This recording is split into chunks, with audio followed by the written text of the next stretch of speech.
পৃথিবীর মধ্যে সবচেয়ে প্রাচীন ধর্মের নাম ইসলাম। যদি এক কথায় বলি, পৃথিবীর সর্বপ্রথম ধর্মের নাম ইসলাম।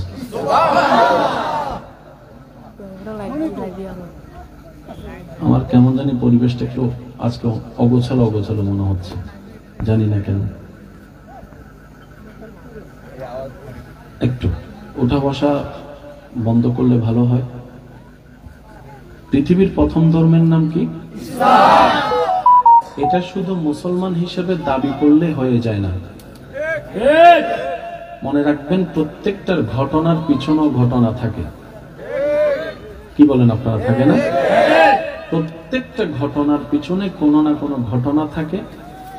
কোনো কিছু এমনি ঘটে না, ঘটনা ঘটার পরে অনেক কিছুই ঘটে, অনেক কিছুই ঘটে। এবার আমি আমার ভাইদের কাছে আওয়াজ চাইবো, আপনারা আমাকে উত্তর দিবেন। পৃথিবীর প্রথম ধর্মের নাম ইসলাম। পৃথিবীর সবচাইতে পুরাতন ধর্মের নাম ইসলাম। পৃথিবীর সবচাইতে প্রাচীন ধর্মের নাম ইসলাম। পৃথিবীর সবচাইতে বেস্ট ধর্মের নাম ইসলাম। এটা হচ্ছে দাবি। তো দাবির পিছনে প্রমাণ থাকতে হবে না? এটা আমার জায়গা, দাবি করলে তো হবে না। বলেন না ভাইয়া, দলিলটা অথেন্টিক কিভাবে বুঝবো? RS, BS, PS সবকিছু টান দিলেই তো, কারণ নকল দলিত দলিল। ভাই একটু বলেন না কথা, নকল দলিল একটু মনোযোগ দিয়ে শুনবেন। আমি প্রশ্ন করব, আপনারা যা বুঝবেন সেটাই উত্তর দিবেন। যেটাই আপনারা উত্তর দিবেন আমি সেটা নিয়ে এগিয়ে যাব। ধর্ম কি গরু ছাগল পশু পাখির জন্য না মানুষের জন্য? আপনার জানা মতে এই মাটির উপরে সর্বপ্রথম যে মানব এসেছেন, ওই মানবের নাম কি? হযরত আদম। একটু বলি ভাইয়া, মাটির উপরে যিনি সর্বপ্রথম মানুষ হিসেবে এসেছেন, ওনার নাম হযরত। ওনার আগে আর কোন মানুষ? তাহলে পৃথিবীতে ধর্ম যদি মানুষের জন্যই হয়, মানুষ হিসেবে যেহেতু আদমই প্রথম, তাহলে ওনার ধর্মের আগে আর কোন, বলেন না, আর কোন, যেহেতু আদমের আগে কোন মানুষ নাই। এবার আদম নবীকে জিজ্ঞেস করেন, হুজুর আপনার ধর্ম কি? উনি উত্তর দিবে, লা ইলাহা ইল্লাল্লাহ, আমি আদমের ধর্ম। বলেন না সুবহানাল্লাহ। তাহলে সর্বপ্রাচীন ধর্ম ইসলাম, এই তো মাশাআল্লাহ। সর্বপুরাতন ধর্ম ইসলাম, সর্বপ্রথম ধর্ম ইসলাম, সর্ববেস্ট ধর্ম ইসলাম। দাবিগুলা দেখবেন, প্রমাণগুলা দেখবেন। মাইকের আওয়াজ আমার যত দূর যাচ্ছে, যে যেখান থেকে শুনতে পাচ্ছেন গভীর মনোযোগ। ধর্ম কাদের জন্য? বলেন না, কাদের জন্য? আপনি যে বলছেন আমার ধর্ম সবার চাইতে বেস্ট, এটা তো দাবি না। একটা বেস্ট হওয়া কি এত সোজা? কত কোয়ালিটি থাকতে হয় বেস্ট হওয়ার জন্য।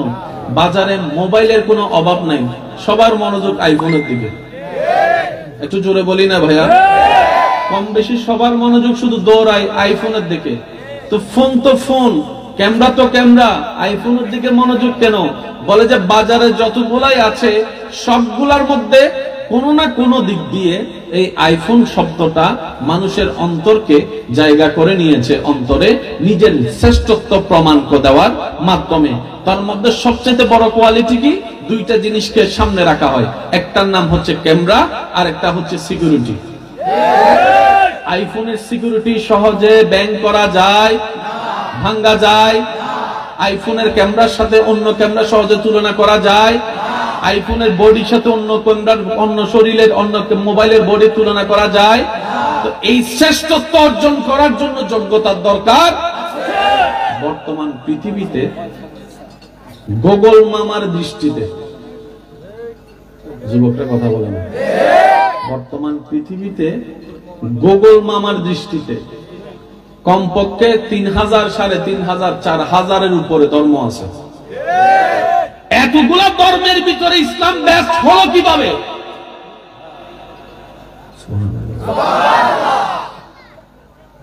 প্রত্যেকটা দিন শত শত অন্য ধর্মের মানুষ ইসলাম ধর্মের প্রেমে পড়ে, কালিমা পড়ে মুসলমান হয়ে যাচ্ছে।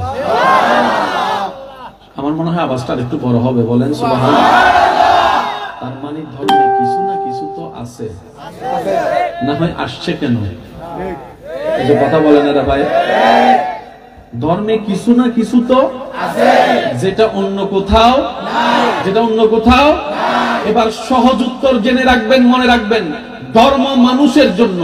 ওই মানুষকে যেই স্রষ্টা সৃষ্টি করেছেন, ওই স্রষ্টার পছন্দনীয়, সাজানো, গোছানো ইন্নাদ-দীনা ইনদাল্লাহিল ইসলাম, ওই ইসলাম ধর্মটা রবের সাজাই দেওয়া ধর্ম, বলেন সুবহানাল্লাহ। এবার বলেন, ধর্ম কাদের জন্য? মানুষকে বানালেন কে? আল্লাহ। ওই আল্লাহ যে ধর্ম সাজাই দিছে সেই ধর্মের নাম ইসলাম। তার মানে ইসলামের ভিতরে মানবের সাথে সম্পর্ক আছে। যে মালিকে জিনিস বানায় উনি জানে ফোনটাকে কেমনে ঠিক করতে হয়, স্ক্রু কোনটা টাইট দিলে কোন জায়গায় কি হয়, সেটা যে কোম্পানি বানায় সে কোম্পানি জানে। আমাদেরকে যিনি বানিয়েছেন তিনি জানে নাট বল্টু কোন জায়গায় টাইট দিলে পাকা রক সোজা হবে। তিনি ভালো করে জানেন মা বাবার সাথে সন্তান কিভাবে আচরণ করতে হবে, উনি ভালো করে জানে। পৃথিবীর ধর্মে আপনি একটা কথা মনে রাখবেন, মানব জাতির জন্য ধর্ম, মানব জাতির 24টা ঘন্টার প্রত্যেকটা প্রশ্নের উত্তর যে ধর্মে পাওয়া যায় সেই ধর্মের নাম ইসলাম। আর একটু জোরে বলি। এবার বলেন, মানব জাতির সাথে বাথরুমের একটা সম্পর্ক আছে না? কথা বলেন না ভাই, ওয়াশরুমের একটা সম্পর্ক আছে না? ইসলাম সেই ধর্ম, আমি প্রশ্ন করলে আপনারা উত্তর দিবেন, বাথরুমে ঢুকতে হয় কোন পা দিয়ে? জোরে জোরে, আরেকটু জোরে। বের হতে হয়? তাহলে যে ধর্মে বাথরুমে ঢুকার নিয়ম পর্যন্ত শিখাই দেয়, শুনি নাই। যে ধর্মে আপনি বাথরুমে কিভাবে ঢুকবেন সেটাও বলে দেয়, বাথরুম থেকে কিভাবে বের হবেন সেটাও বলে দেয়, বাথরুমে কিভাবে বসবেন সেটাও বলে দেয়, কয় আঙ্গুল দিয়ে শৌচ কাজ করবেন সেটাও বলে দেয়, কিভাবে আপনার বাথরুম করা হবে এই তত্ত্ব পর্যন্ত বাদ দেওয়া হয় নাই। এই ধর্মের নাম ইসলাম। মানুষ কোন দোকানে বেশি যায়? যে দোকানের মধ্যে জিনিস পাওয়া যায়। আপনার বাজার 11টা, এক দোকানে যদি 11টা মাল পাওয়া যায়, আপনি জীবন অন্য দোকানে যাবেন? যদি আপনার 2টা মাল এই দোকানে, 2টা মাল ওই দোকানে, 2টা মাল ওই দোকানে, আপনি নিজে বিরক্ত হয়ে যাবেন। সবাই চাই এক স্লিপে এক দোকানে কাজ, এটার নাম ইসলাম। আমি শুনি নাই। আচ্ছা, সারাদিন পরিশ্রম করে ক্লান্ত হয়ে রাত্রে কি করতে হয়? আমার যুবক ভাইদের যদি কষ্ট না হয় আওয়াজটা একটু বড় করে দিবেন, কি করতে হয়? ঘুমানোর 4টা স্টাইল, ডান, বাম, সোজা, আর একটা হচ্ছে ব্যাঙের মতো। বুঝছেন তো? যে কোনো স্বাস্থ্য বিশেষজ্ঞ ডাক্তারকে জিজ্ঞেস করেন, ডাক্তার মহোদয় আপনাদের সাথে আমাদের দেহের সম্পর্ক, আমি সারাটা দিন পরিশ্রম করেছি, আমাকে একটু পরামর্শ দেন, আমি কোন স্টাইলে ঘুমাইলে আমার ঘুমটাও হবে, শরীরটাও ভালো থাকবে। ডাক্তার বলে, প্রথমত তুমি সবচেয়ে বেস্ট হয় ডান কাত হয়ে ঘুমাও। তো ডান কাত হয়ে তো এতক্ষণ শোয়া যায় না, বাম কাতও তুমি হতে পারো। তারপর ঘুমিয়ে যায়, তার শরীরের ওজন থাকে যদি 50 কেজি, ঘুমানোর পরে সেটা হয়ে যায় 60 কেজি। একটু জোরে বলি না ভাইয়া? অনেক সময় দেখবেন ছোট্ট বাচ্চাকে, ঘুমন্ত বাচ্চাকে কোলে নিতে গেলে অনেক সময় কোমর ধরে যায়, কিরে এত ওজন কেমনে? বলে যে মানুষ 2টা স্থানে শরীর ছেড়ে দেয়, একটা হচ্ছে ঘুমালে আর একটা হচ্ছে মারা গেলে।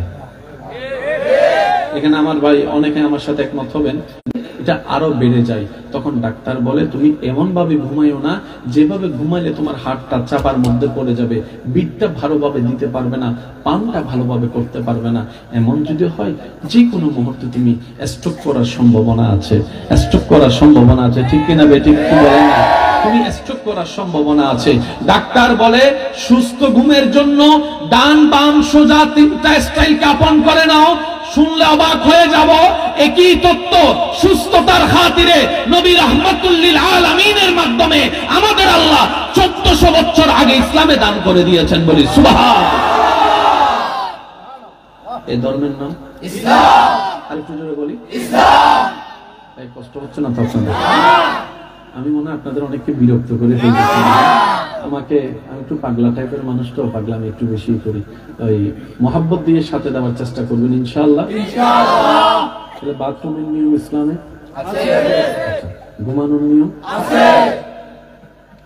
যে কোনো অসুস্থ হলে মানুষ ডাক্তারের কাছে যখন যায়, ডাক্তার যখন চেক আপ করার পরে যা ওষুধ দেয়, ওষুধ দেওয়ার পরে কিছু খানা বাঁচা দেয়। যদি আপনারা একমত হন আওয়াজ দেন, এটা খাওয়া যাবে না, এটা খাওয়া যাবে না, এটা খাওয়া যাবে না, এটা খাওয়া যাবে না, এটা খাওয়া যাবে না, এটা খাওয়া যাবে না, এমন লম্বা লিস্টি দেয়। তখন রোগী জিজ্ঞেস করে, তো খাবো কি? পানি ছাড়া তো কিছুই নেই, ঠিক না? এবার ডাক্তারকে জিজ্ঞেস করলাম, ডাক্তার মহোদয়, রোগ হয়েছে আমার, খাবার সাথে সম্পর্ক কি? ডাক্তার বলে, রোগের সৃষ্টি হয়, আমি শুনি নাই, রোগের মেন গোডাউন হচ্ছে, বলি কোথায়? একই কথা 1450 বছর আগে নবী বলেছেন। আচ্ছা, প্রায় রোগী এখানে যারা আছেন তারা বলেন,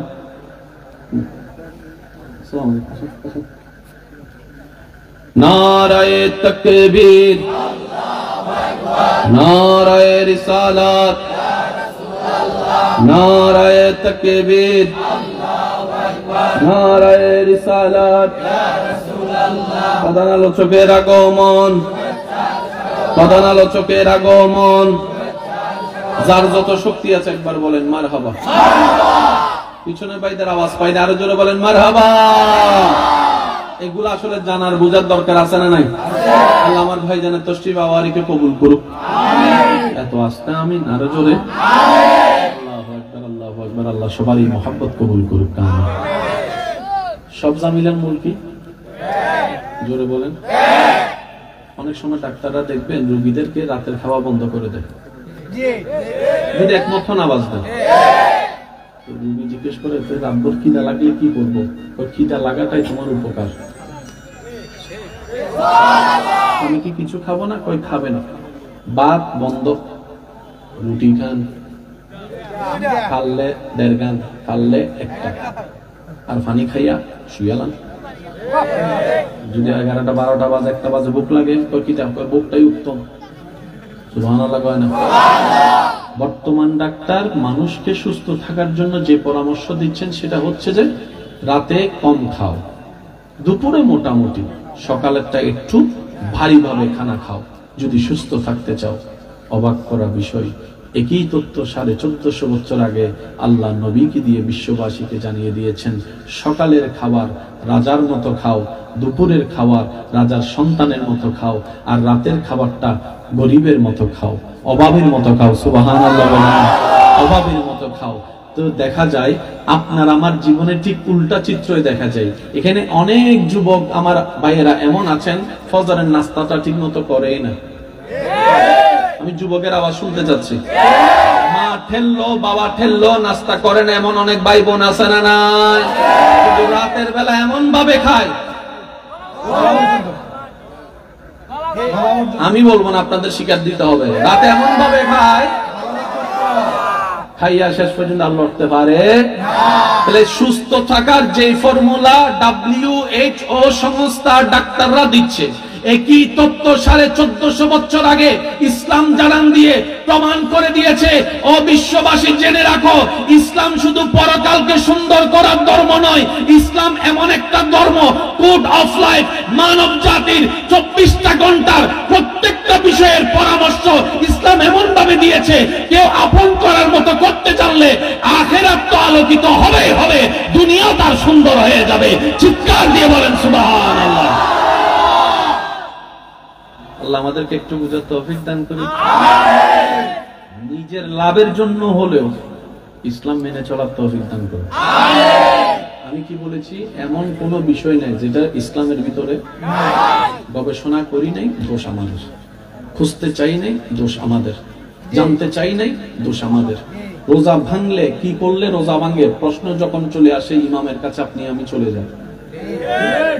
কোন একটা জিনিস যদি না বুঝি ইমামের কাছে চলে যায়, আমাকে বলেন কয়জন স্বামী বিয়ে করার আগেই হুজুরের কাছে জিজ্ঞেস করেছেন, হুজুর স্বামীর হক কি, বউয়ের হক কি, একটু বলেন আমারে।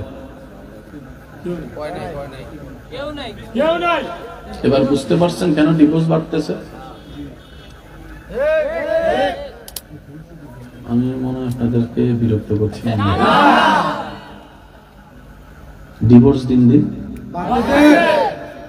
আপনারা গবেষণা করলে দেখবেন আদালতে দুইটা বিষয়ের মামলা সবচেয়ে বেশি। একটা হচ্ছে জায়গা নিয়ে মামলা, ও বিয়ে করো নাই ভাইয়ারা শুনে রাখো। যারা বিয়ে করে নাই তারা মনে মনে করে কখন করবো কখন করবো কখন করবো কখন করবো কখন করবো, আর যারা বিয়ে করছে তারা কয় কিল্লে করছি কিল্লে করছি কিল্লে করছি কিল্লে করছি। আওয়াজ দিয়ে বলেন ঠিক কিনা? কয় ধরনের মামলা সবচাইতে বেশি? একটা হচ্ছে, এটা আপনার এলাকাকে খেয়াল করলে আপনি বুঝতে পারবেন সবচাইতে বেশি মামলা আপনার এলাকায়। বলেন বলেন আরো জোরে। আরেকটা হচ্ছে, এবার বলেন যতগুলো ডিভোর্সের মামলা আছে ওইখানে আদালতের ভিতরে, সেখানের ভিতরে বিভিন্ন প্রফেশনের মানুষের ডিভোর্সের মামলা আছে।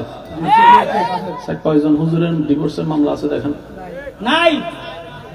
আমি কইতাম না, আপনারা আপনি আমিও স্বামী, আলেমও স্বামী। ব্যাপারটা কি? ওনারা সেই জ্ঞান অর্জন করেছেন যে জ্ঞানটা দিয়ে ওই স্ত্রীকে কন্ট্রোল করা যায়, স্বামীকে কন্ট্রোল করা যায়। কোন জ্ঞান? যে জ্ঞান রব্বুল আলামিন ইসলামে দিয়েছেন, যে রব মানব জাতিকে বানিয়েছেন, পুরুষকে বানিয়েছেন, নারীকে বানিয়েছেন। সুবহানাল্লাহ। ইসলামের কাজটা কি জানেন? এক কথাই বলি, ইসলামের কাজটা হচ্ছে কঠিন রাস্তা সহজ করা, অশান্তিকে শান্তি করা, অন্ধকারকে আলো বানানো। এবার বলেন, আমি প্রশ্ন করব, উত্তর দিবেন আপনারা। বলেন, অন্ধকার চাই না আলো চাই? অশান্তি চাই না শান্তি চাই? দুঃখ চাই, কষ্ট চাই, নাকি আমরা আরাম চাই? চাইতে গেলে ইসলাম লাগবে। এবার বলেন, আল্লাহ ইসলাম দিছে কি দেয় নাই? নাই। দোষ আমি আমারটা বলি, আপনি আপনারটা বলেন। দোষ আজকে জায়গায় জায়গায় লাত্তি খাইতেছি, দোষ আজকে জায়গায় জায়গায় প্রতারিত হচ্ছে, দোষ। প্রত্যেকটা কিছুর সমাধান ইসলামের মধ্যে দান করেছেন। আর একটু জোরে বলি। আশা করি আমার আওয়াজ, আমার যে সমস্ত বিবাহিত ভাই বোনরা আছেন যারা শুনছেন, আমি আবদার করে একটা কথা বলবো, স্বামী স্ত্রীর হকটা কি এটা আপনারা একটু জেনে নেওয়ার চেষ্টা করবেন। আপনি পড়বেন স্ত্রীর হক কি, স্বামীও পড়বে স্বামীর হক কি। এবার স্বামী স্ত্রীকে পড়া শোনাবে, স্ত্রী স্বামীকে পড়া শোনাবে। শোনাতে শোনাতে ভিতরে চলে আসবে, শয়তান আসতে দিবে না, সবারই জানা।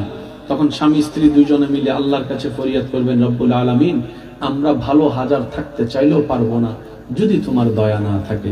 আল্লাহ, আমরা স্বামী স্ত্রী অতীতের জন্য তওবা করলাম তোমার কাছে, আজকে থেকে তোমার নিজ দয়ায় আমাদেরকে চালানোর তুমি ব্যবস্থা করো, আমাদেরকে চালানোর ব্যবস্থা করো। সুবহানাল্লাহ। আল্লাহ, আমি স্বামী হিসেবে স্ত্রীর হক আদায় করার চেষ্টা করব, স্ত্রী হিসেবে স্বামীর হক আদায় করার চেষ্টা করব, বাকিটা তোমার ইচ্ছা। দেখবেন আপনার স্বামী স্ত্রীর সংসারে এমন শান্তি আসবে, উপরে ছাদ না থাকলেও দিলের ভিতর শান্তির বাতাস বয়ে যাবে। বলেন সুবহানাল্লাহ। এবার আওয়াজ দিয়ে বলেন, ইমানদার ভাইয়েরা, আল্লাহ চাইলে পারে কি পারে না? আওয়াজ আমি শুনি নাই, আরো চিৎকার দিয়ে বলেন, আল্লাহ চাইলে পারে কি পারে না? আগুনকে শীতল বানাতে পারে কি পারে না? আল্লাহ পাক আল্লাহু আকবার, নারে তাকবীর, আল্লাহু আকবার। কোরআনের আলো করে করে দাও, ইসলামের শত্রুরা হুঁশিয়ার সাবধান। উচ্চ আওয়াজে একবার বলি মারহাবা। এবার বলেন, ভুল কাদের? আমি আমারটা বলছি, আপনি আপনারটা বলেন না। ভুল কাদের? আর একটু জোরে বলি। আগে মানুষ বেশি বাঁচত,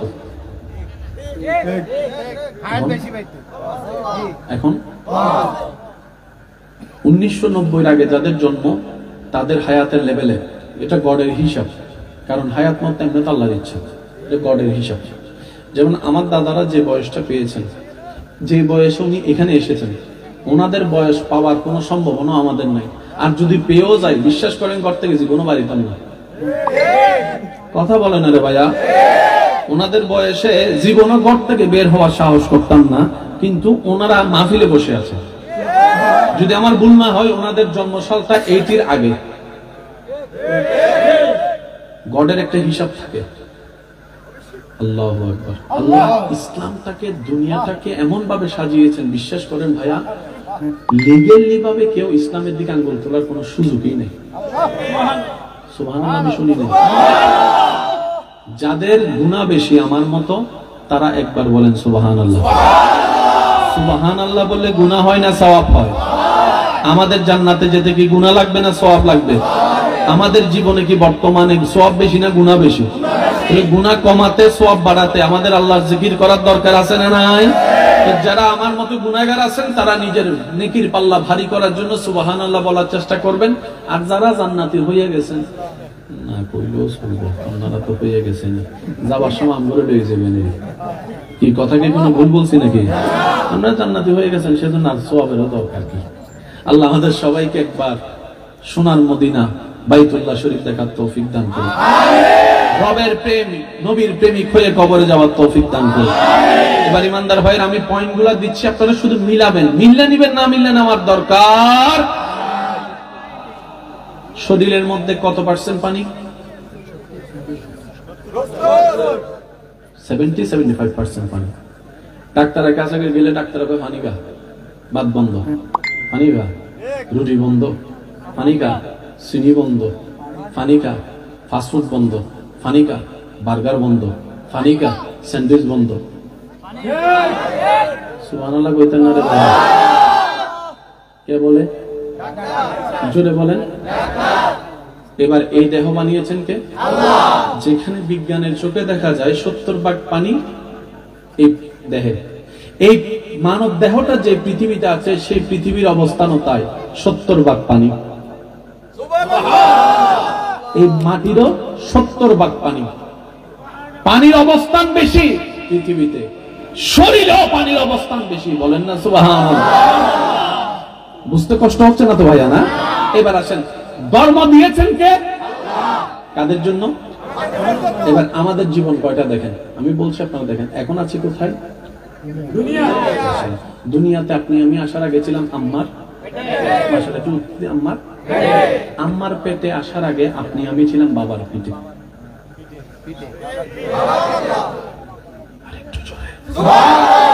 বাবার পিঠে আসার আগে আপনি আমি আমরা ছিলাম রূহ জগতে।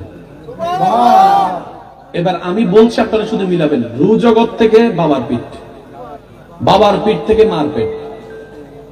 কয়টা স্টেশন? 3টা স্টেশন আপনি আমি ফেলে এসেছি। এখন আছি দুনিয়া। যতদিন আল্লাহ চায় থাকবো, আল্লাহ যেদিন বলবে বের হয়ে যা দুনিয়া থেকে, আপনি আমি চলে যাব। যতদিন আল্লাহ চায় আপনি আমি কবরে থাকবো, এরপর আল্লাহ যখন বলবে আয়, আমরা চলে যাব। বলেন না? যতদিন আল্লাহ চায় ততদিন হাসরে থাকবো, আল্লাহ দয়া নিয়ে আমরা চলে যাব জান্নাতে। মোটা স্টেশন কয়টা ভাইয়া? আমি শুনি নাই। মোটা স্টেশন কয়টা? আসমান কয়টা? জমিন কয়টা? আমি শুনতে পাচ্ছি না সুবহানাল্লাহ। এমন ভাবে সুবহানাল্লাহ বলেন যেন শয়তানের গালে জুতার বাড়ি পড়ে।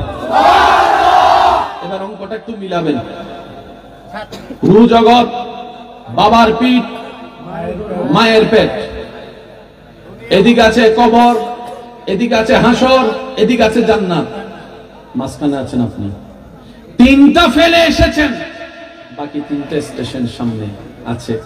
এই স্টেশনের পরের স্টেশনের নামই হচ্ছে আলামে বারজাখ, কবর।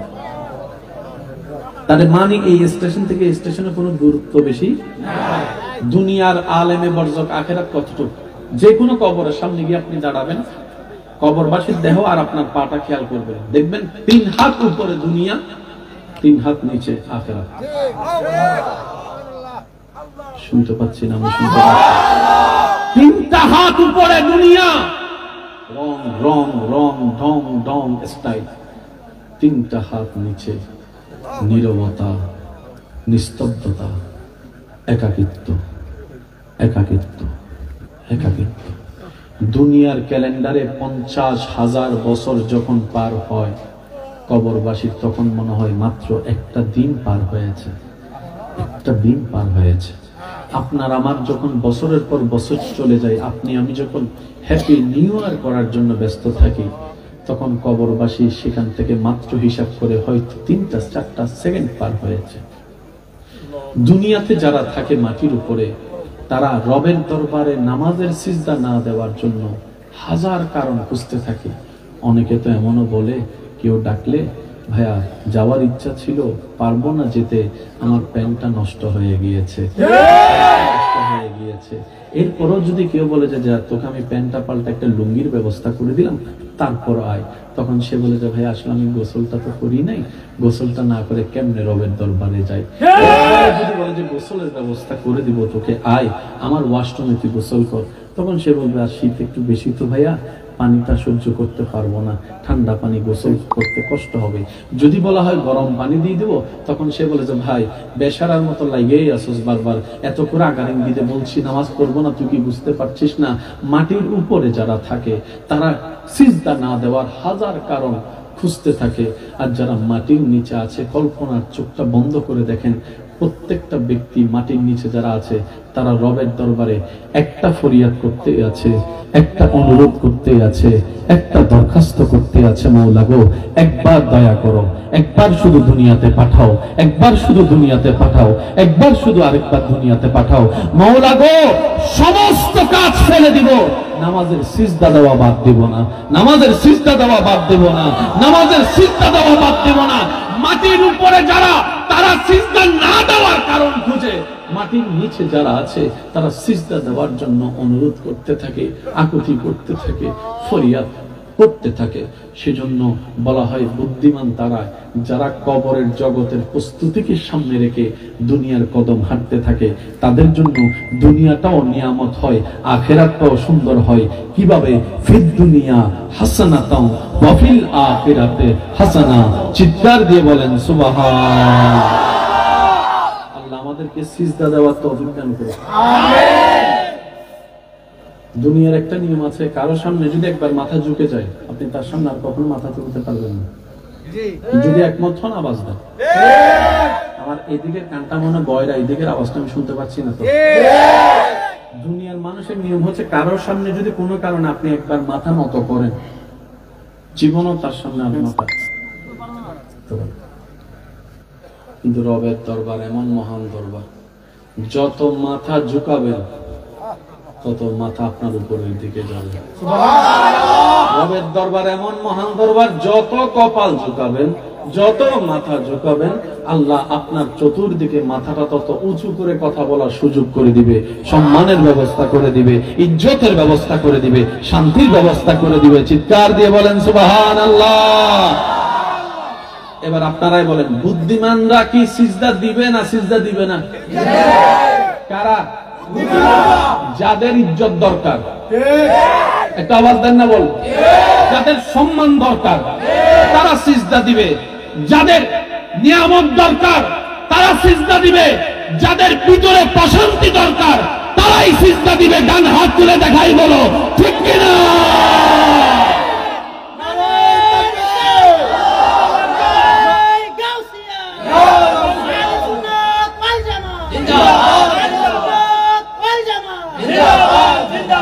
এবার আসেন আমার ভাইয়েরা, ইসলাম মানার দরকার কাদের? যাদের লাভ দরকার। যারা বলবে আইসি চাইছি খাইছি মরে যাবো, আমার কি, আপনাদের ইসলাম না মানলেও চলবে।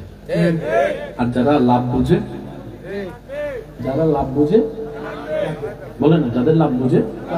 এবার আসেন, আপনি যে পানিটা খাচ্ছেন তৃষ্ণা নিবারণের জন্য, ডাক্তাররা বলে এই তাড়াতাড়ি পানি খাইস না, আস্তে আস্তে খা, আস্তে আস্তে খা। ওই কেমনে খেতাম? 1 ডুব, 2 ডুব, 3 ডুব, তারপরে খা। এই কথা 1450 বছর আগে নবী বলছে।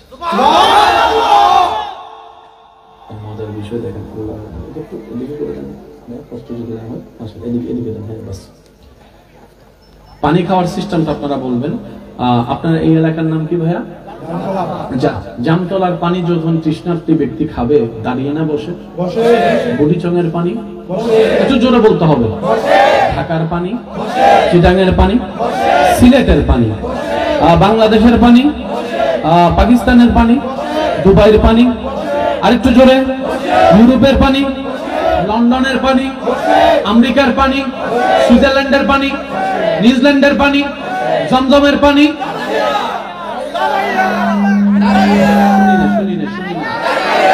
এদিকে বাইরের কোনো রেসপন্স পাচ্ছি না। আচ্ছা, ওনারা রাগ করছে, বুঝতে পারছি, হুজুর ওরা বাসের এই খালে দিচ্ছে, এই লোকের কথা বলতেছেন। তাই আমার ভাই এদিকে যারা আছেন সবাই চুপ থাকবেন, আমার ভাই একবার বলেন মারহাবা,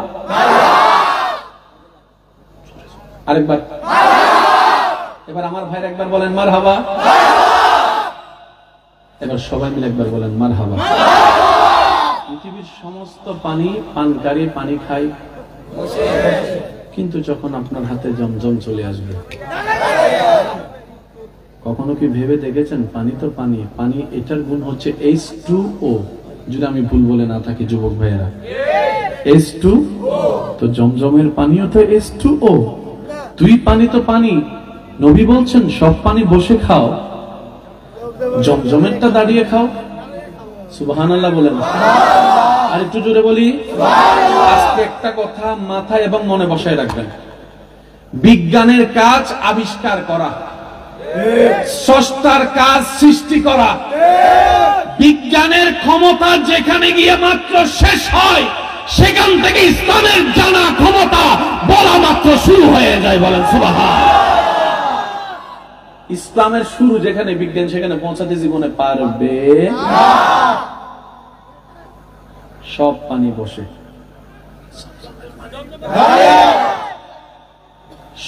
যারা সরাসরি মক্কা মদিনা শরীফ গিয়েছেন এমন কেউ থাকলে একটু কষ্ট না হলে হাত তুলি।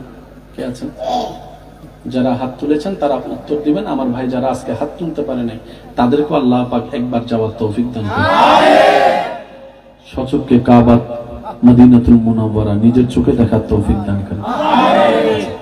রমজান মাসে যখন আপনারা কেউ গিয়েছেন, রমজান মাসে উমরায়?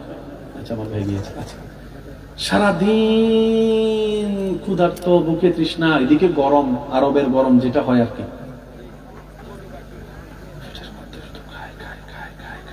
এখানে অনেক আছে তো রমজানের মধ্যে দেখবেন 3-4টা বোতল ফ্রিজে ঢুকাই দেয়, ইফতারের সময় খাইয়া লাইক করে, 2-3 গ্লাস খাওয়ার পর আর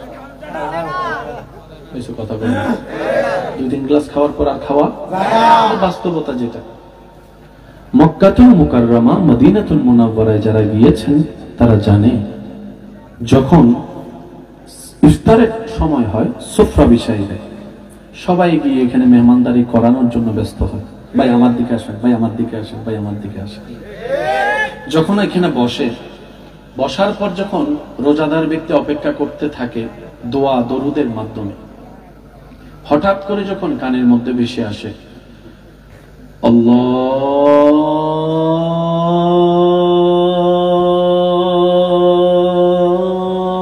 আল্লাহু আকবার, আল্লাহু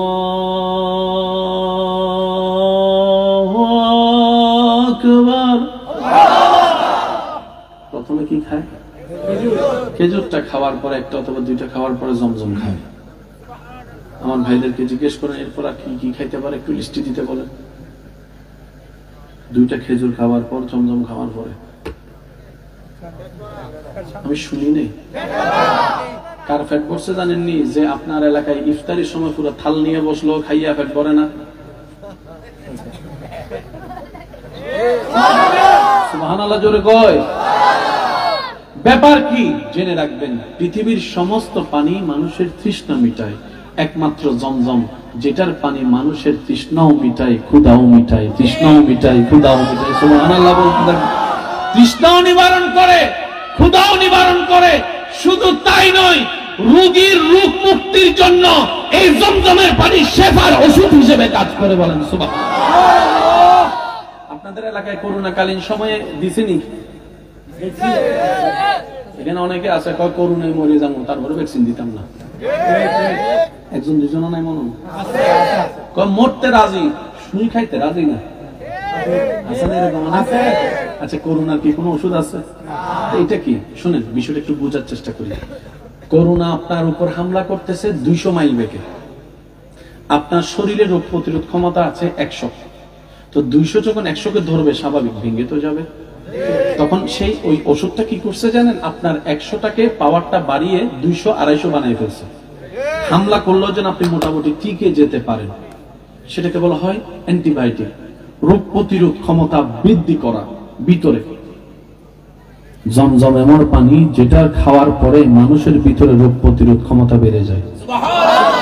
সেজন্য যারা আরব দেশে থাকে, মক্কাতুল মুকাররমা, মদিনাতুল মুনাওয়ারা, ওই এলাকার মানুষগুলা অসুস্থ সংখ্যা একটু কষ্ট না হলে বলি, আমাদের অসুস্থতার সংখ্যা বেশি, জমজম খানেওয়ালার অসুস্থতার সংখ্যা। আপনার এলাকায় নলকূপের পানি উঠে নিচে থেকে লেভেল দিন দিন কমে। ঢাকা শহরে যদি আপনি জিজ্ঞেস করেন পানির লেভেল, সেজন্য এখন ঢাকা শহরে টিউবওয়েল দেওয়া বন্ধ করে দিছে, সব ওয়াসা, বলি না ভাইয়া, সব রিপেয়ারিং পানি। নলকূপ থেকে আপনার এলাকায় যেরকম পানি তুলেন ওখানে আপনি পারবেন না, অনুমতি নাই, কারণ নিচের লেভেলটা তো পানি নেমে যাচ্ছে। জমজম এমন একটি কুদরতি ব্যবস্থাপনার পানি, 1000 বছর ধরে পানি কোটি কোটি মানুষের মুখে গিয়ে পৌঁছেছে, কিন্তু লেভেল এখনো পর্যন্ত কমে নাই। সেজন্য দেখবেন অনেকে যখন মক্কাতুল মুকাররমা, মদিনাতুল মুনাওয়ারা ঘুরে আসে, তার সাথে জমজম আছে না,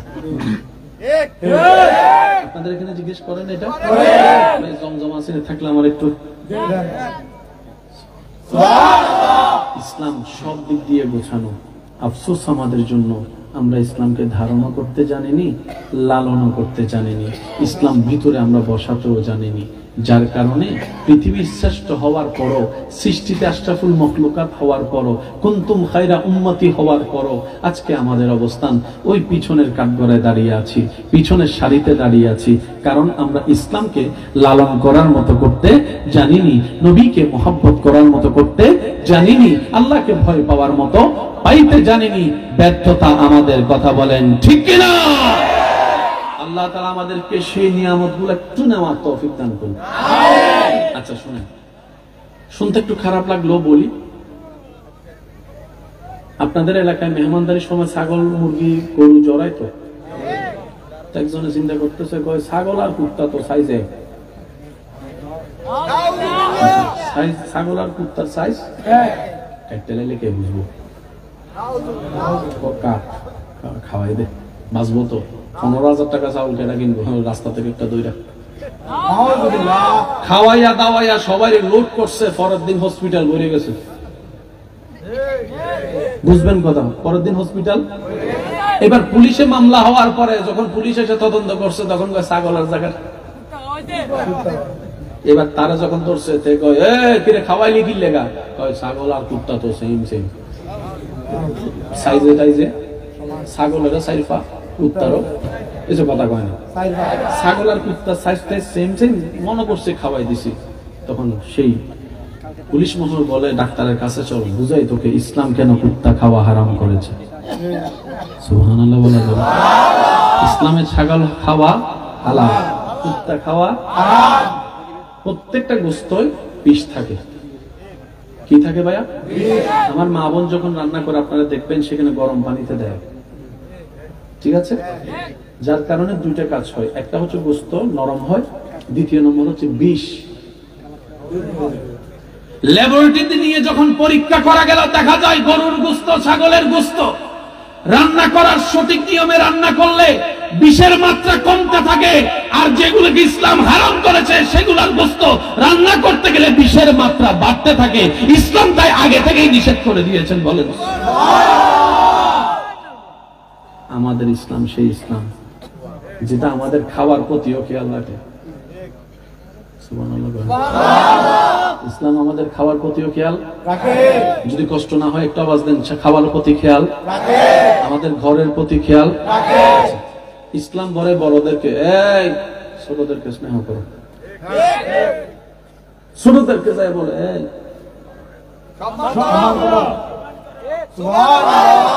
সন্তানকে গিয়ে বলে মা বাবার চোখের পানি যদি পড়ে দুনিয়া শেষ, আখিরাত শেষ। আবার মা বাবার কানে যাইয়া কয়, এ মা বাবা মাথা উঠছো না, আল্লাহ এদের কিভাবে চালাইছো এই সম্পর্কে তোমাদেরকে আবার জিজ্ঞেস করবে। 10 সন্তানকে 10 চোখে তাকাইলে সেটা উনিও জিজ্ঞেস করবে। সে যে ছেলে টাকা কামাবে তাকে একটু বেশি আদর করবা, যে একটু কম কামাবে তারও আদর কম, তার বউ ফোলারও আদর কম। চলবে না, চলবে না, চলবে না। আওয়াজ দিয়ে বলেন ঠিক কিনা? ইসলাম এমন ভাবে সাজিয়েছেন সবকিছুকে। সুবহানাল্লাহ। শুধু আমি আপনাদেরকে একটা এক্সাম্পল দিচ্ছি। 2 ভাইয়ের মধ্যে ঝগড়া হয়েছে, মিলের দরকার, পুরা সমাজ মিলে চাইছে মিলাইতে, কারণ সবাই নিজের স্বার্থের আঘাত আসলে মিলতে চায় না। স্বার্থে লাভ দেখলে মিলে, স্বার্থে লাভ দেখলে মিলে। কয় ভাইয়ের মধ্যে ঝগড়া ভাইয়া? যেটার কারণে পুরো এলাকা অশান্তি হয়ে গেছে, পরিবার আলাদা হয়ে গেছে। তো বড় ভাই এবং ছোট ভাই জনজনের মধ্যে ঝগড়া হয়েছে। এবার ইসলাম জনজনকে গিয়ে বলে, যে আগে মাফ চাইবে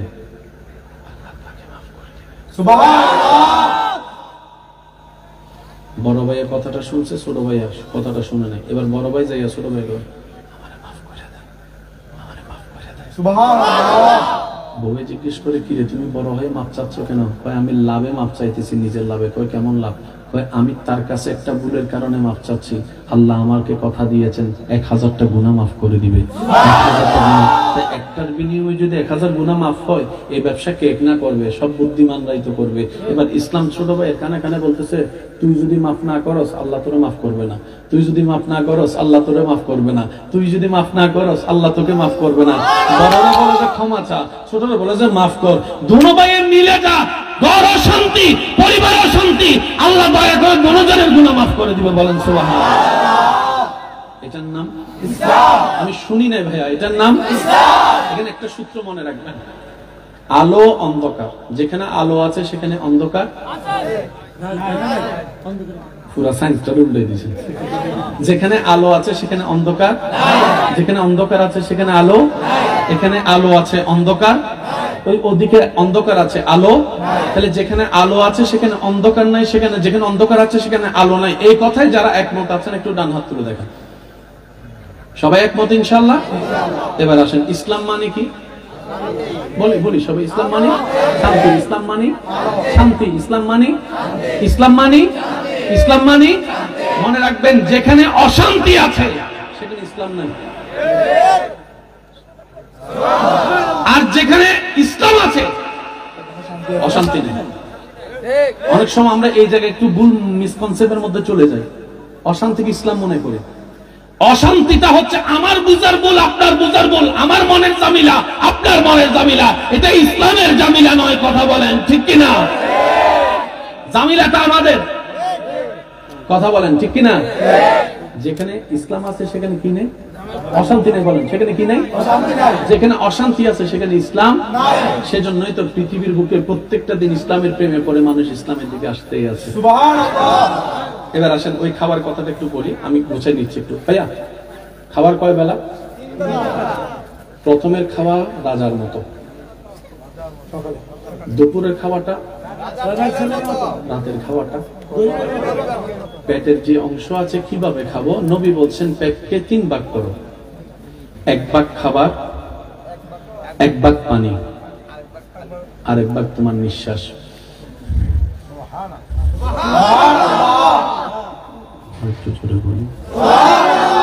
আমরা তো অনেকে এমন ভাবে খাই, ইফতারের সময় অনেকে খাই, দেখেন না মাগরিবের নামাজটা পড়তে পারে না, পরে উড়স না নামাজ পড়তে, একটা গরু করে ঘুমাইলই, তারপরে যাইয়া বইটা আছে না না। এবার বলেন, নিয়ম মানি নাই, দোষ কাদের? আমাদের। বলেন না, দোষ কাদের? দোষ কাদের? অসুস্থতা হচ্ছে, দোষ কাদের? ব্যবসায়ী লস খাচ্ছি, দোষ কাদের? পারিবারিক অশান্তি, দোষ কাদের? সব দোষের দোষী আমরা, সব দোষের দোষী আমরা। কথা মনে রাখবেন, আজকে যে সমস্ত মা বাবা সন্তানের আদর পাচ্ছে না বলে আপনার আমার কষ্ট লাগে, একটু পোস্টমর্টেম করে দেখেন, সেখানেও মা বাবার কোনো না কোনো একটা হাত আছে। কথা বলে না রে ভাইয়া? আজকে যেটা পত্রিকায় দেখছেন যে খুন হয়েছে, খুনটা কিন্তু আজকে হয় নাই ভাইয়া, ঘটনার পিছনে ঘটনা। এবার আমি আপনাদেরকে একটু বলি, 2015 সালে 2 জনে ঝগড়া লাগছে, সবার সামনে এক বন্ধু আরেক বন্ধুকে চাপ্পড় মেরে দিছে। ওই যে অপমান, সেটা শুধু নিজের বন্ধুর উপর নিতে না পেরে ছেলেকে মেরে ফেলছে 2025 সালে এসে। খুন হয়েছে 25 সালে, কিন্তু বীজ বপন হয়েছে 15 সালে। একটু কথা বলেন না ভাইয়া। এই যে পুলিশ আইনের মানুষটা তদন্ত করে, তদন্ত জিনিসটা কি? ওই ঘটনাকে টানা। কথা বলেন ভাইয়া, ঘটনাকে কি টানা? পিছনেও ঘটনা থাকে। সেজন্য মনে রাখবেন, ইসলাম যত আপনি আপন করে নেবেন, আপনার কিছু না হোক, এটা শান্তি হবে। আর সবার এই শান্তিটাই দরকার। আপনি যে ধর্মেরই হন, হিন্দু, বৌদ্ধ, খ্রিস্টান, মুসলমান, যে ধর্মেরই হন, সবার ধর্ম আলাদা হলো চাওয়া কিন্তু একটাই, একটু শান্তিতে বাঁচতে চাই, একটু শান্তিতে নিঃশ্বাস নিতে চাই। আওয়াজ দেন না ভাইয়া। স্ত্রী, পুত্র, সন্তান, নাতির পুত্র নিয়ে শান্তিতে 2 বেলা একটু খাইতে চাই, শান্তিতে একটু ঘুমাতে চাই, শান্তির একটা পরিবেশ চাই। আর সব সৃষ্টির স্রষ্টা আল্লাহ বলছেন, হে আমার বান্দা, যে শান্তি তুমি তালাশ করছো সেটা পৃথিবীর কোথাও খুঁজে পাবে না। অনেক সময় তোমরা আনন্দ বেশি পাওয়ার জন্য কক্সবাজারও যেতে পারবা, কিন্তু 3-4 দিন থাকার পর কক্সবাজার আর তোমার ভালো লাগবে না। হয়তো তুমি সিডনি বা আমেরিকা যেতে পারো, 1 সপ্তাহ 2 সপ্তাহ পর সেটাও তোমার আর ভালো লাগবে না। কিন্তু বান্দা, যে শান্তি তুমি খুঁজো সেটা পৃথিবীর কোনো স্টোরে নাই। এটা আমি রবের দরবারে আছে, আমি রবের দরবারে আছে, আমি রবের দরবারে আছে। অশান্ত মনের শান্তি আমি রব দিতে পারি, দুঃখী মনের মধ্যে হাসি আমি রব ফুটাতে পারি। তো আল্লাহ কি করব? রব বলে যে একটাই কাজ করো, হুয়াল্লাযী আনজালাস সাকিনাতা ফি কুলুবিল মুমিনিন। আমি শান্তিদাতা, যার তার হৃদয়ে শান্তি দিই না। তো আল্লাহ কি করতে হবে? রব বলে যে যে মুমিন হবে আমি আল্লাহ তাকে এমন ভাবে শান্তি দিব, ইব্রাহিম নবী যেমন আগুনের মধ্যে পড়েও শান্তিতে ছিল, তুমিও সেই শান্তিটা পাবা। আল্লাহ আমাদেরকে নেওয়ার তৌফিক দান করুন।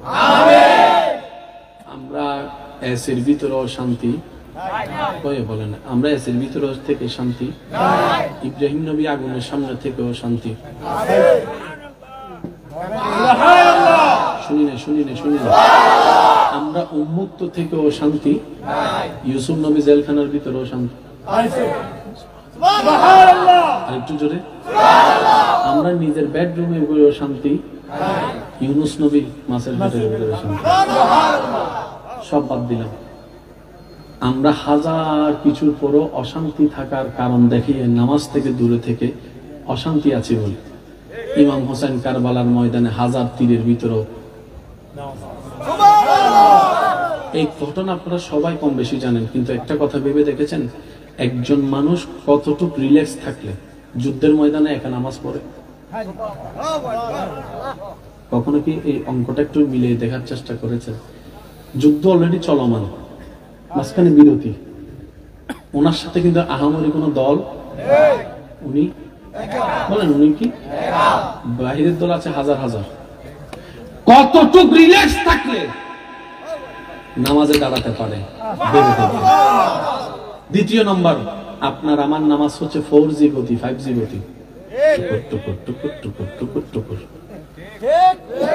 আর কারবালার সেই হাজারো তীরের সামনে ইমাম হোসেন নামাজ পড়ছেন। as-salatu mi'rajul mu'minin ওয়ালা নামাজ। সুবহানাল্লাহ।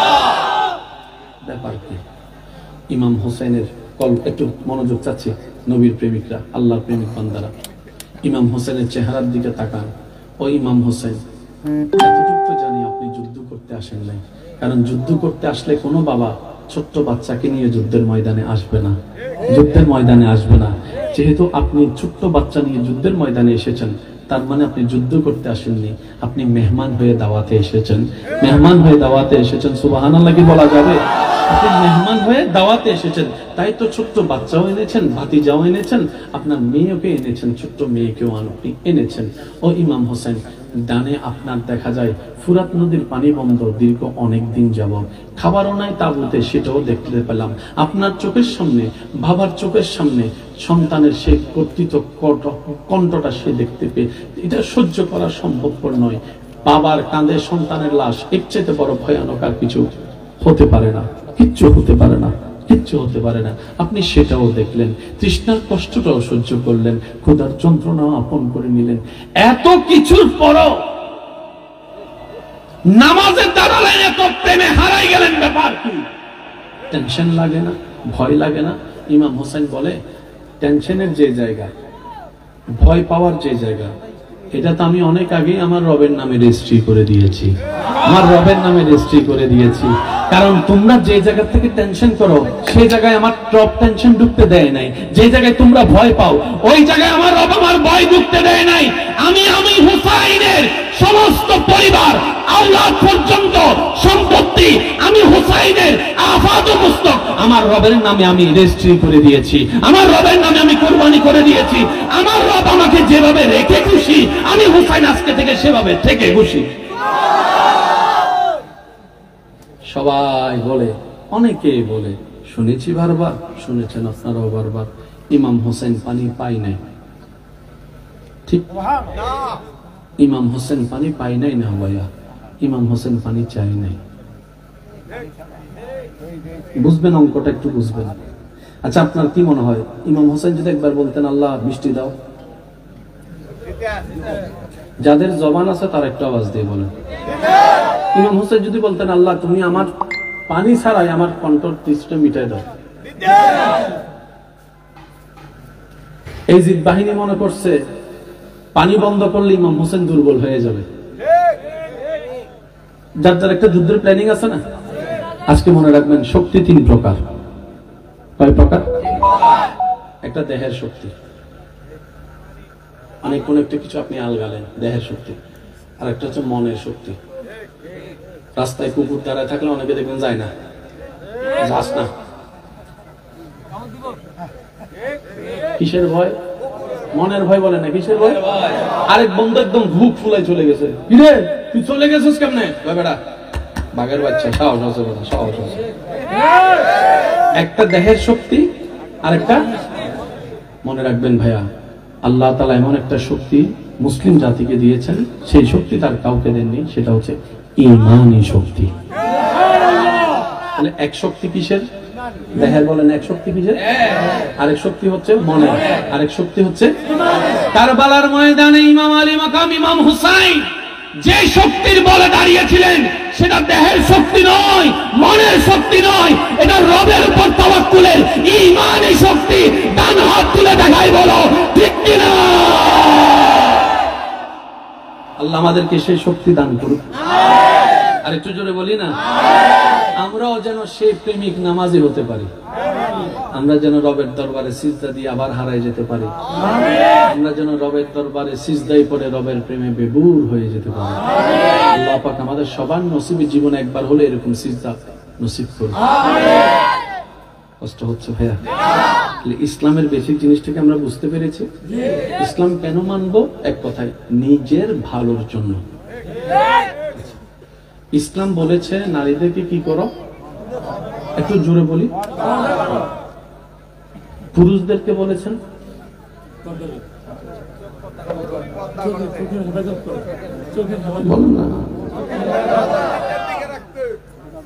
ইসলাম এত জায়গা থাকতে চোখের কথা কেন বললেন? আপনি যদি অঙ্ক মিলান দেখবেন প্রত্যেকটা পাপ কাজের, বেশিরভাগ পাপ কাজের শুরু হয় চোখ থেকে। আচ্ছা, বয়ফ্রেন্ড গার্লফ্রেন্ড প্রেম করা কেউ পছন্দ করেন? কোন সুস্থ মানুষ পছন্দ করেন? যে করে হেও করে না, করি না, কিন্তু আমি করে নিয়েছি, আছে না? আচ্ছা, বিয়ের আগে কি এই সম্পর্ক করা কি আসলে ভালো? আপনারা বলেন এটা কি ভালো? এটা কোন সুস্থ মানুষের কাজ হতে পারে? আচ্ছা যাই হোক, এবার একটু বোঝার চেষ্টা করি। প্রথমে চোখে পড়েছে বলে তো পিছনে লেগেছিল। প্রথমে কোথায় পড়ছে? চোখে যখন পড়ছে। আচ্ছা এটা বাদ দেন, আবার অন্যদিকে নিয়ে যাবেন। চুরি করেনি মানুষে? বলে না, চুরি করে না? মাহফিল থেকে মোবাইল চুরি হয়েছে কেমনে? ওই যে চোখে প্রথমে দেখছে, চোখে ছবি তোলার পরে সেটা মনে দিছে। ছবিটা কোথায় দিছে?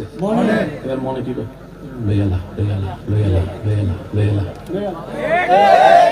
কেমনে নিব? আমার একটা সিস্টেম জানার দরকার নাই, প্ল্যানিং করার দরকার নাই। এবার মনে সে ফাইলটাকে ব্রেইনের কাছে পাঠাইছে, একটু তুই দেখতো কেমনে লওয়া যায়, তুই একটু প্ল্যানিং কর। এবার সে প্ল্যানিং করতেছে, 8টা বাজে চোখে পড়ছে, 8:30টায় প্ল্যানিং করতেছে। তো হুজুর যখন চলে যাবো, মানুষজন যখন মোটামুটি একটু হুজুরের বিদায় দিব, এই ফাঁকে তুই খাইয়া লাইস। 8টা বাজে কি পড়ছে? 8:30টায় কোথায় গেছে? ঠিক 8:45টার মধ্যে প্ল্যানিং শুরু। আমি যখন যাওয়া শুরু হয়েছি খাইছে 9:15, কিন্তু প্ল্যানিং শুরু 8টা থেকে। শুরুটা আল্লাহ বলছেন ও মুমিন,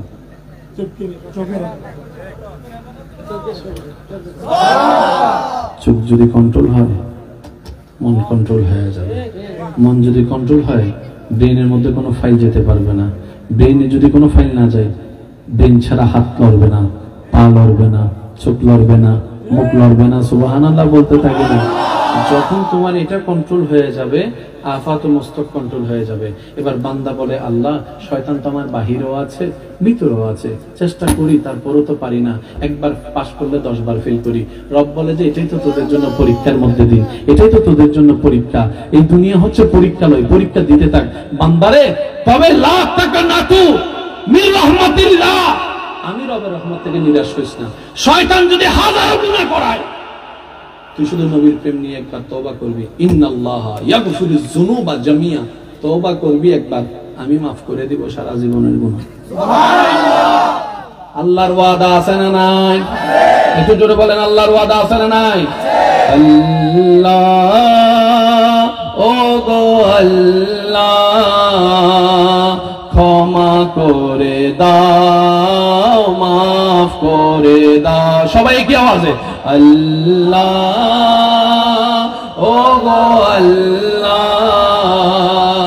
ক্ষমা করে দাও, মাফ করে দাও। আল্লাহ ও গো আল্লাহ ক্ষমা করে দাও। উচ্চ আওয়াজ একবার বলে না আমি। দুপুরে খাওয়ার পর ইসলাম বলে একটু কি করো?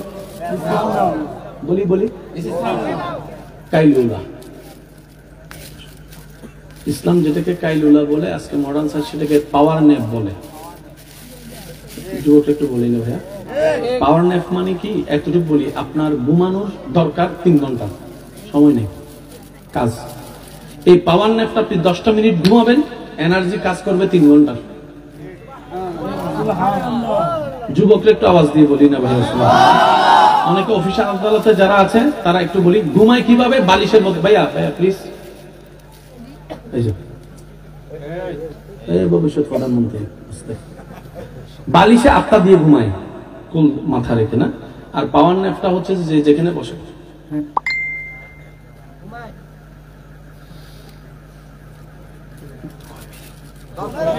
10-15 মিনিট, চোখটা যখন খুলে 3 ঘন্টার। This is called power nap.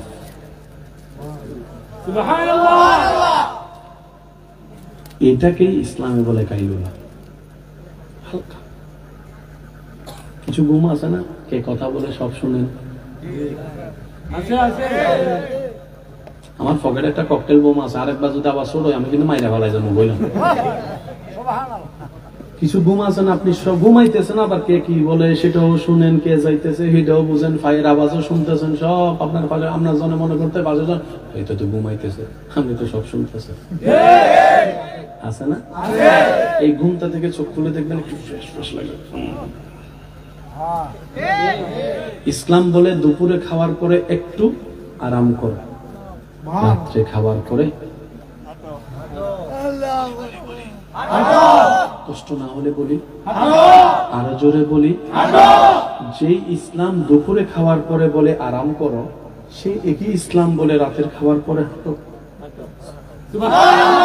ঘর তো একই, প্লেটও একই, তরকারিও একই, মাও একই, বউ একই, বোনও একই, রান্নাকারীও একই।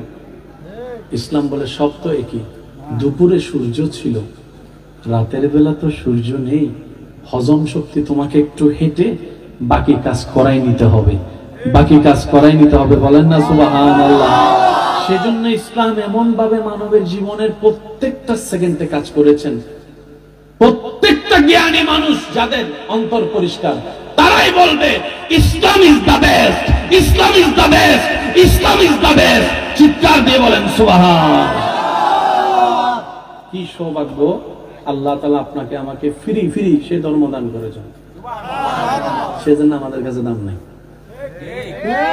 কথা কয় না, ফ্রি জিনিসের দাম নাই, বলেন না ফ্রি জিনিসের দাম নাই। নিজে উপার্জন করে কামাইয়া যদি একটা নোকিয়া 3310 নেই,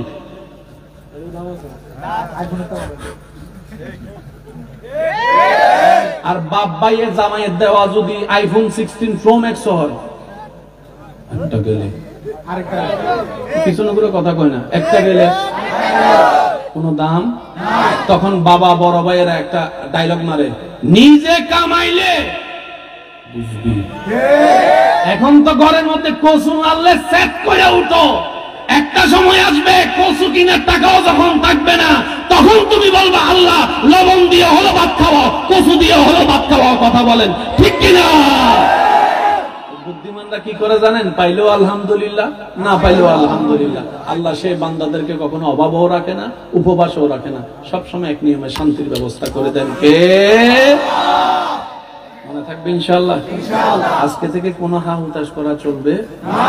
বলেন পাইলেও আলহামদুলিল্লাহ। আমার মনে হয় সবাই মিলে বললে একটু সুন্দর লাগবে, পাইলেও আলহামদুলিল্লাহ। আমাদের কোনো নির্দিষ্ট কোনো চাওয়া, আমাদের পাওয়া, আমাদের স্বপ্ন সবকিছু মুনিবের নামে ছেড়ে দিলাম। উনি খুশি হয়ে যা যতটুকু দিবে সেটাই আমাদের পাওয়া, অর্জন নয়, দান। উনি ভিক্ষা দেন, আমরা ভিক্ষা নিই। আর ভিক্ষুক কখনো ডিমান্ড করতে পারে না। একটু বলি আমরা, ভিক্ষুক কখনো ডিমান্ড করাটা মানায়। ভিক্ষুকের কাজ হচ্ছে ভিক্ষা চাওয়া, মালিকের মর্জি মোতাবেক মালিক দিবে। দুনিয়ার মালিক যদি সুন্দর করে ভিক্ষুক চাইতে জানলে যদি 100 টাকা জায়গায় 500 টাকা দেয় খুশি হয়ে, এটা তো কুল কায়নাতের মালিক। পাবো সেভাবে চাইতে জানি না, যেভাবে চাইলে পাবো সেভাবে চাইতেও জানি না, কান্না করতে। দ্বিতীয় নম্বর হয়তো যেটা চাচ্ছি সেটা আমাদের জন্য ভালো নয়, সেজন্য আল্লাহ তাআলা সেটা আমাদেরকে দিচ্ছেন। দোষ দিবেন সবসময় নিজের। অনেকে বলে আল্লাহর কাছে এত করে চাইলাম, আল্লাহ আমারে দিল না কেন? আল্লাহকে ঠেকা আছে নাকি আপনার? এমন ভাবে কথাটা বলি মনে হচ্ছে আল্লাহর সাথে একটা এগ্রিমেন্ট হয়েছে, আপনারা আমি 5 ওয়াক্ত নামাজ পড়ে দিব, আপনি আমার 2টা দোয়া কবুল করবেন।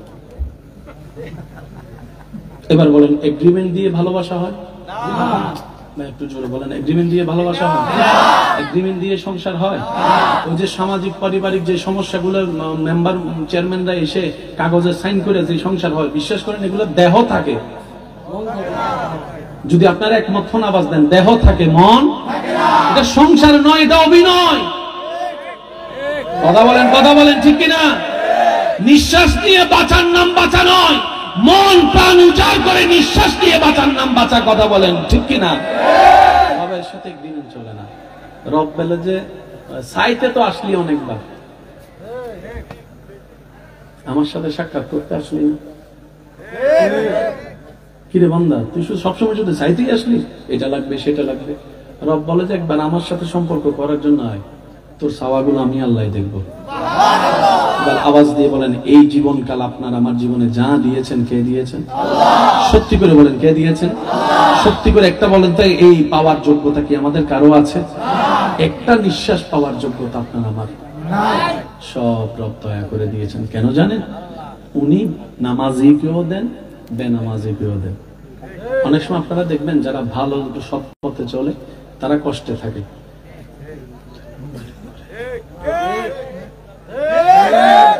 যখন সৎ পথে চলে যায়, ওনার বউ ভাই বোনেরা এসে বলে, ভাইয়া ওগো স্বামী, ওগো ছেলে, ভালো করে চলে লাভ কি? ওই দেখো খারাপ করে চলতেছে, মাটির ঘর 5 তলা হয়েছে, শহরে 3টা বাড়ি হয়েছে, তার ছেলে মেয়ে বড় বড় কলেজের মধ্যে পড়ে, কোট প্যান্ট টাই পরে চলে। তুই একটু 2 নম্বরে কন্যা বেটা হয়ে যাবে তো, একটু একটু করলে কিছু হয় না, একটু একটু করলে কিছু হয় না, একটু একটু করলে কিছু হয় না, এমন বললে বলা আছে। তখন সেই রবের প্রেমিক নবীর প্রেমিক বলে, মা, বউ, বোন, ভাই, তোদের সব কথা আমি মানলাম, এবার আমাকে বল, ব্যবসা কি 2 দিনের করবি নাকি আজীবনের করবি? বলে যে আজীবনের ব্যবসা। বলে যে সে ব্যবসা করছে 2 দিনের, পাইতেও দেরি হবে না, হারাইতেও দেরি হবে না। আমি তো ব্যবসা করছি জান্নাতের ব্যবসা, আমি তো ব্যবসা করছি জান্নাতের ব্যবসা, আমি তো চিরস্থায়ী সুখের ব্যবস্থা করছি। শুধু আমি থাকবো না, রবকে বলবো দোয়া করে, আল্লাহ গো আমার অভাবের সময় আমার বউ আমার পাশে থেকেছে, হাত ছাড়ে নাই। আল্লাহ আমার অভাবের সময় আমার মা আমার মাথার উপর ছায়া হয়েছে, আল্লাহ আমার মা আমার সাথে ছাড়ে নাই। আল্লাহ আমার এই অভাবের সময় তারা আমার শক্তি হয়েছিল, আল্লাহ আমাকেও জান্নাত দাও, তাদেরকেও জান্নাত দাও, আমাকেও জান্নাত দাও, তাদেরকেও জান্নাত দাও। ওই চিরস্থায়ী জান্নাতে থাকার ব্যবস্থা করছি 2 দিনের ব্যবসা বাদ দিয়ে। বলেন না সুবহানাল্লাহ। একটা কথা প্রচলন আছে, যেটা তাড়াতাড়ি আসে, যেটা তাড়াতাড়ি আসে সেটা তাড়াতাড়ি, সেজন্য তাড়াতাড়ি কোনো কিছুই ভালো না। আস্তে আস্তে যান, আস্তে আস্তে যান। অনেকেই গোল্ডেন এ প্লাস পাওয়ার জন্য মরে যেতেছে। গোল্ডেন এ প্লাস না পাইলে ডাইরেক্ট সুইসাইড করবো। আপনি সুইসাইড করলে পৃথিবীর কার কি আসে যায়? কিছু কথা বলে না ভাই। এই পৃথিবী কারোর জন্য কেউ কখনো থেমে থাকে নাই, থাকবেও না। আপনার আমার চাইতে কত স্ট্যান্ডার্ড কত পাওয়ারফুল ব্যক্তিত্ব পৃথিবী থেকে চলে গেছে। পৃথিবীর কি হয়েছে? সেই সূর্যটা, সেই ব্যবসা, সেই চাকরি, সব চলবে। যারা আত্মহত্যা করে, বলেন না, আমার কেন জানি মনে হয় যারা কষ্টে দুঃখে আত্মহত্যা করে, বিষ খাওয়ার পর, ফাঁসিতে ঝুলার পর, কেমন যেন আমার মনে হয় তারা তখনও বাঁচতে একবার চেয়েছিল। রাগ করে হয়তো অভিমানে খেয়ে ফেলছে বিষটা, কিংবা ফাঁসিতে ঝুলে গেছে, পা থেকে চেয়ারটা সরে গেছে। ঝুলে যাওয়ার পরে যখন বিবেক কাজ করা শুরু করে, তখন কিন্তু তারাও বাজার চেষ্টা। মনে রাখবেন, যোদ্ধারা আত্মহত্যা করা মানে পালিয়ে যাওয়া। আর রবের বান্দা কখনো পালিয়ে যেতে পারে না। রবের বান্দা কখনো পালিয়ে যেতে পারে? নবী মুস্তাফা রাহমাতুল লিল আলামিনের উম্মত কখনো পিঠ পিছে পালিয়ে যেতে পারে? নিশ্বাস যতক্ষণ আছে রবের উপর তাওয়াক্কুল রেখে সামনে এগোতেই থাকবো।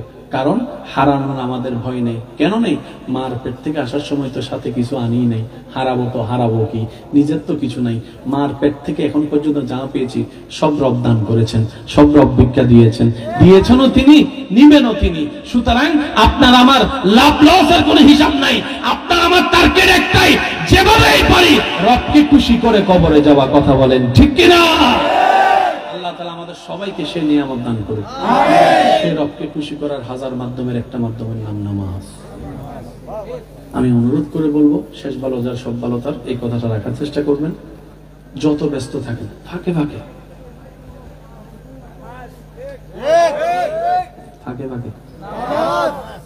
সাপ্তাহিক নামাজি আছেন এখানে? 5 ওয়াক্ত ভরে না, শুধু সপ্তাহে কয় রাকাত? আমি অনুরোধ করবো আস্তে আস্তে ডেইলি অন্তত আসরের ওয়াক্ত দিয়ে শুরু করে। কয় ওয়াক্ত? 5 ওয়াক্ত না পারলে অন্তত আসরের ওয়াক্ত 1 সপ্তাহ পড়েন। দেখবেন এই 1 ওয়াক্ত নামাজ আপনাকে 2 ওয়াক্ত নিয়ে যাবে। এক লাফে চাইলেও গাছে উঠা যায়। তো 5 ওয়াক্ত নামাজের সাথে বন্ধুত্ব রাখার দরকার আছে না নাই? এই ইজ্জত বাড়াই দিবেন কে? শেষ আবদার, মা বাবার সাথে থাকলে, বড়দের সাথে থাকলে, এক ছাদের নিচে থাকলে, 10-12টা ডেস্ক এক জায়গায় থাকলে একটু টুকু হয়। পকেটের চাবি থাকলে তো ঝুন করে, এগুলো হয়। চিল্লা ভাল্লা করে আলাদা করেন না। ভাইয়ের ভিতরে দেওয়াল তুলে দিয়েন না।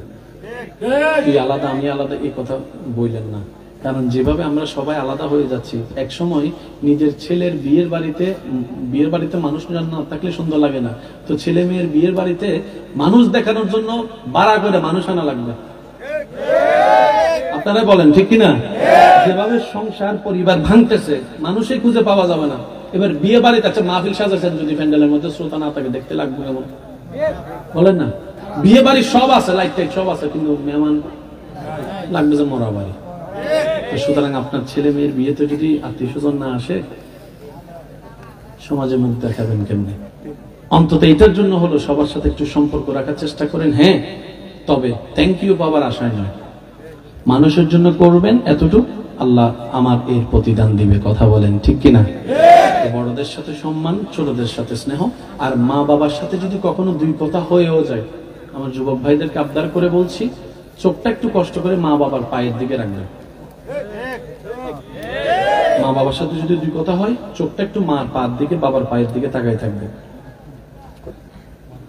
কন্ট্রোল করাই দিবে কে? কারণ একটা যদি উল্টা পুল্টা শব্দ তাদের মনে কষ্টের কারণ হয়ে যায়, আমাদের দুনিয়াও শেষ, আখিরাতও শেষ। আল্লাহ আমাদের সবাইকে বুঝার তৌফিক দান করুন। আজকের মাহফিলকে কবুল করুন। শুরু থেকে শেষ যারা এসেছেন, যারা শুনেছেন, যারা চলে গিয়েছেন, যারা আসবেন, আল্লাহ সবাইকে কবুল করুক, আমিন। এটা আপনাদের মাহফিল, আপনাদের এলাকার মাহফিল, আপনাদের ভাইদের মাহফিল, আপনাদের বন্ধুদের মাহফিল। এই মাহফিলের সৌন্দর্য রক্ষা করার দায়িত্ব আপনাদের সবার আছে না নাই? আগামী বছর এই মাহফিলকে আরো সুন্দরভাবে আয়োজন করে আল্লাহ তৌফিক দান করুক, আমিন। আমার ভাইজান এসেছেন, তাকরিরাত করবেন, আপনারা শুনবেন, তবে একটাই আবদার, মনের কান দিয়ে শোনার চেষ্টা করবেন। আর